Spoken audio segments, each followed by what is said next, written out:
bom dia para você que está acompanhando a programação aqui na TV Nova Nordeste. Bem-vindos, viu? Vivendo Bem tá no ar em mais um sábado para levar para vocês informações de saúde e qualidade de vida. Se conecta mais com a gente, tá? Acesse aí o nosso Instagram, que é o @TV Nova Nordeste, acompanha nossas postagens, né? Nossa programação direitinho. Acesse também o nosso site tvnova.tv.br. Nosso Facebook, facebook.com/TV Nova Nordeste. Vários programas, tem uma live lá no Facebook que você pode estar interagindo. Então fica mais pertinho da gente e baixa também o aplicativo N2, tá? A gente vai começar o programa de hoje com ela, que sempre vem aqui, que é uma querida, que é a Cláudia do Vale, que está aqui mais uma vez. Bom dia.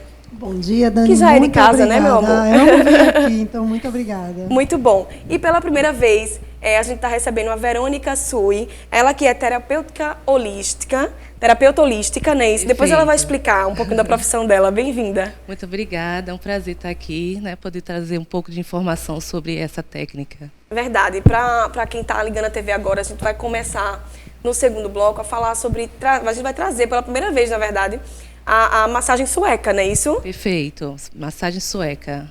É uma massagem terapêutica, né? Ela faz uma liberação, que eu vou explicar um pouquinho ao longo aí do nosso papo. Vai ser bem bacana. E nesse primeiro bloco, eu comentei, conversando até nos bastidores com a Cláudia do Vale, a gente conversar um pouquinho sobre os casos de depressão que vem aumentando. A gente sabe que a Cláudia do Vale faz um trabalho muito bacana, tanto de terapia, de hipnose, né, de várias, assim, tem várias formas, né, várias de tratamentos, né? Programação mental. E aí a gente junta tudo isso para ajudar alguém que esteja precisando. Verdade. A gente sabe que estamos aí também no mês da campanha aí, o Setembro Amarelo, né? Exatamente. Que é muito importante, que é combate aí ao suicídio, que infelizmente a gente não pode mais se calar nem deixar de tocar nesses assuntos, porque vem aumentando. A gente vai verdade. observando isso, né, Cláudia? E tá assim, levando pessoas amadas, né? Pessoas que têm famílias, pessoas que fazem a diferença na sociedade e que, quando chega esse mal do século, que a depressão, leva essas pessoas, às vezes por falta de orientação, falta de tratamento, e aí termina perdendo-se vidas. Às vezes eu acho também, Cláudia, que por falta de acolhimento, eu acho que a gente precisa olhar, né, para esses problemas de uma forma diferente mesmo e acolher mais. Tem um olhar diferenciado, né? Porque às vezes as pessoas pensam que, não, uns é frescura, fala, não, é bobagem, não, isso é só um momento. E às vezes não é só um momento. Como é que a pessoa começa a notar justamente isso, que aquilo ali não se trata de um momento? Como é que a gente faz para observar isso, seja em um familiar ou em um amigo? Olha, porque a tristeza normal, né? Ela vem, todos nós vamos passar por tristezas na vida, ao longo da nossa vida, e ela vem, mas ela vai ficar um curto período. Já o quadro depressivo, não. Ele vai piorando, por mais que você pense positivo, por mais que as pessoas tentem levantar você, ele não melhora. E aí ele realmente precisa de um atendimento médico e terapêutico. O que eu acho interessante é que a gente tem um luto, né, de uma pessoa que perde, né, Cláudia, de um fim de um relacionamento, o que é normal, mas eu acredito que quando aquilo ali se estende demais, aí você já tem que, né, tem gente que não consegue superar. Sim, tem pessoas que realmente não conseguem, porque depende de cada pessoa, né, do seu temperamento, da sua maneira de lidar, né, de se relacionar com seus problemas. Então, assim, o luto vem, você tem que vivenciar, faz parte, né, da sua superação, vivenciar ele, só que tem pessoas que ficam presas, e aí realmente precisa de um tratamento. Agora, você que passa ali o dia atendendo pessoas e lidando diretamente com essas pessoas, a dúvida que eu tenho é a seguinte: esses casos de depressão, eles vêm aumentando de verdade? Você sente que a procura também por profissionais como você vem aumentando, ou ele está sendo mais divulgado agora, ou as pessoas estão quebrando esse tabu e falando mais sobre isso agora? Perfeito. Eu acho que sempre existiu, né? Vem aumentando, sim, por causa da vida moderna, muita informação, e as pessoas, às vezes, não acompanham isso, né?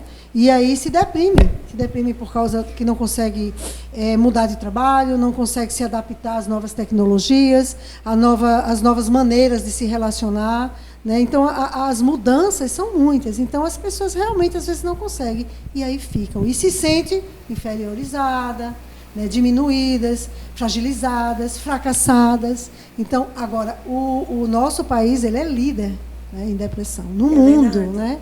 Então, assim, precisa. Hoje estão divulgando bastante, né? Tem vários meios que falam sobre isso. Tem vários tratamentos e várias técnicas que ajudam junto com a medicação. Olha, gente, que a gente vai falar, expandir um pouco mais sobre isso já já. Agora, outra pergunta que eu quero fazer é: você acha que tem uma idade mais atingida em casos de depressão? Você nota isso? É a adolescência? São pessoas mais velhas? São idosos? Vamos lá. A depressão ela atinge qualquer idade, de criança a idoso, né? Mas nos momentos de transição atinge mais. Mas a adolescência é a fase mais perigosa. Tem que ficar de olho mesmo nos jovens, né? Nos adolescentes. Sim, e dar uma assistência. Mas uma assistência não pode confundir assistência com passar a mão, né? É estar atento, estar presente, acompanhar, participar da vida desse adolescente, né? Interagir mais com ele. Então, assim, eu acho que é melhor. Quais seriam esses primeiros sinais para a gente ficar ligado, tanto num adolescente como numa criança, né? Que às vezes está sofrendo um bullying na escola e que, decorrente disso, que pode se tornar uma depressão? Sim. Eles começam a se isolar, ou dormem demais, ou não dormem, ou não comem, ou comem de menos, ou comem demais. Passam a também não cuidar da sua higiene, entendeu? As festas não querem ir, os amigos não querem quer sair socializar, de casa. né, gente? Não, começa a se isolar. Quanto menos. E as coisas também perdem a cor. Por exemplo, o que gostava de assistir filmes não vai, não assiste, o que gostava de jogar não joga. Começa a ficar mais parado. Então você começa a observar que não está funcionando como sempre funcionou. E tem alguma coisa errada. Verônica, todos nós temos casos próximos, né, de depressão. E é isso mesmo que está acontecendo. A gente vê que está, infelizmente, crescendo bastante os números. Sim, né? muito. E existe uma interligação, né, do que eu faço com o trabalho da Cláudia. Sim. Porque o corpo, ele reage primeiro. E eu costumo dizer que um paciente, né, que quando chega para mim, ele se observar. Porque nós esquecemos de nos observar.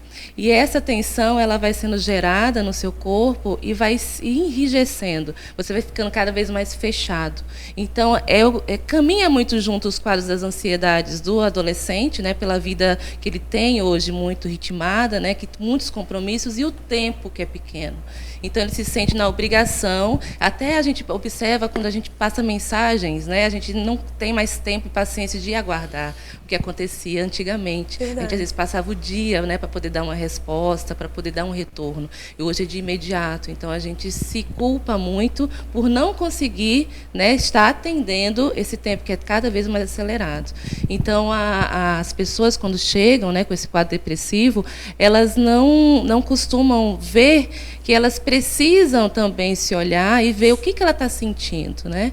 O que está passando pelas emoções dela, o que ela ali pontualmente começou a enxergar que mudou na rotina dela. E é muito difícil a gente começar a se olhar. Eu acho que é a tarefa mais difícil a gente se autoconhecer para poder rebater aquele desconforto e colocar ele para fora. É verdade.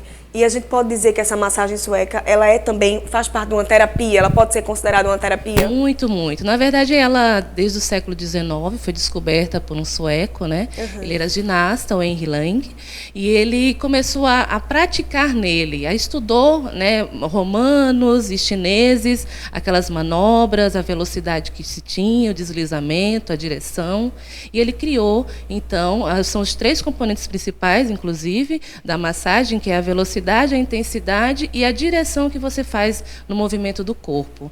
E a liberação facial que acontece. Nós temos uma membrana que envolve a pele, entre o pele e o músculo, que é ela que faz nos movimentos articulares que nós fazemos, exercícios, o movimento do dia a dia de andar, e algumas pessoas enrijecem isso. E aí a gente vai provocar os pontos gatilhos que causam os nódulos, e a gente começar a relaxar esse corpo. E é muito interessante, Dani, quando eu começo a tocar no corpo da pessoa, ela está muito fechada. Entendi. E ela começa a liberar pela voz, né? Vai se sentindo mais leve, vai se abrindo e vai colocando para fora. Bacana. E a gente vai poder mostrar hoje isso para vocês. Ela trouxe até uma maca. Eu digo, minha gente, vamos mostrar, porque o pessoal gosta de ver os movimentos, gosta de acompanhar mais de perto. A Cláudia já fez essa massagem? Sim, aliás, só eu não, né? Todo mundo na minha Não casa, é à toa né? que indicou para trazer, Sim, né? maravilhosa, vale a pena. E pode ser uma das opções também, para quem... Com certeza. Não digo quem está em depressão, mas para quem está com o Não, dia a dia e corrido, hoje em dia a vida é tão, sim. né, Cláudia? Não, mas mesmo quem está em depressão, se ela faz o atendimento psiquiátrico, começa a tomar suas medicações, começa a fazer sua terapia, ela pode se permitir. E isso também vai soltar, porque a tensão que ela carrega está no corpo todo, e isso causa dores e sofrimento. Porque o hormônio do estresse, né, dessa fadiga muscular, Sim. seja em qualquer quadro que ele esteja, é o cortisol. Então, ele vai diminuindo isso e vai liberando mais a endorfina, a dopamina, que são hormônios de dar prazer, de bem-estar. Ele vai se sentindo cada vez mais saudável, né, com ele mesmo. É buscar atividades que lhe deem prazer. O segredo é esse. Exatamente. Não é verdade? Perfeito. O que acontece? A gente tem uma vida tão corrida, de trabalho, de cuidar de filhos, né, de esposo, de dar conta de tudo, que a gente esquece de cuidar disso aqui, esquece de cuidar da gente, né, Cláudia? Não, então, eu sempre falo assim, se você vai fazer alguma coisa, tipo, eu vou para um barzinho, eu vou bater papo, eu vou comprar roupas, eu vou comprar um carro, tá ótimo o preço. Quando é para investir, você se fala, tá muito caro. É um investimento em você, que vai ter um retorno em tudo, nas suas relações, seja profissional, amorosa, no seu cotidiano e também financeira. Porque você vai produzir mais. Verdade. Certo. Sabe o que eu queria comentar sobre as redes sociais? É bacana puxar um pouquinho disso. O que eu tenho observado é que, inclusive, uma página, né, de Instagram, o Instagram em si, ele fez uma modificação no seu perfil referente às curtidas, justamente por perceber que aquilo ali estava causando um tipo de ansiedade nas pessoas, né? Sim, porque as pessoas estavam fazendo isso para perceber se o outro estava ali olhando. A que ponto, né, Cláudia? A gente está chegando, né? Você vive em função disso. Se tivesse, tipo, eu espero 1000 curtidas, só tinha 500, adoece. Se torna uma competição. Uma competição. Mas só que é doentia, não saudável. Então, foi um negócio bem interessante, eu achei. Então, daí você tira que para esses casos, né, de depressão, de ansiedade, a rede social ela está totalmente interligada. Totalmente. E ajuda, se você souber usá-la beneficamente. Porque tudo na vida é assim, né? Se você souber usar bem, vai te beneficiar. O que você indicaria para as mães, né, que os filhos estão ali crescendo, começando a utilizar o celular, criando página de Instagram, de Facebook, aquele comecinho ali, impor um limite, olha, mostrar que tem hora mesmo? É extremamente necessário, né? Porque começa a afetar o sono, porque gera muita ansiedade, né? Celular gera ansiedade. Porque E a criança não tem noção do perigo, né? De estar ali tantas ao horas. mesmo tempo que ela precisa conviver com a tecnologia que está inserida na vida dela, ela precisa saber que tem que ter um equilíbrio. Dosar, né? Tem que ter. Então, ela tem que ser também supervisionada para isso. Porque não é um adulto que sabe. A gente acaba terceirizando. Eu tenho uma filha de 8 anos e eu observo muito isso no dia a dia da Luana. A criança, ela perde limite, ela quer uma orientação. Então, se você não tiver ali ao lado dela, entendendo, porque ela vai passar a transferir, procurar naquele meio algo que supra aquela necessidade de atenção dela. Exatamente. E outra coisa, né? São os adultos que sabem o que é melhor. Uma criança de 7 anos, de 8 anos, não vai ter noção. Entendeu? Então, aquilo ali vai consumir muito tempo dela, né? Tempo que ela pode estar fazendo outras atividades, interagindo com a família, com os amigos, entendeu? E não o dia inteiro com o celular e, às vezes, até a noite na cama. A gente vai fazer assim. A gente vai para o próximo bloco. A Cláudia vai ter um evento muito bacana para divulgar aí para vocês. Deixa a gente ir para o próximo bloco, mostrar a massagem. Já já a gente volta.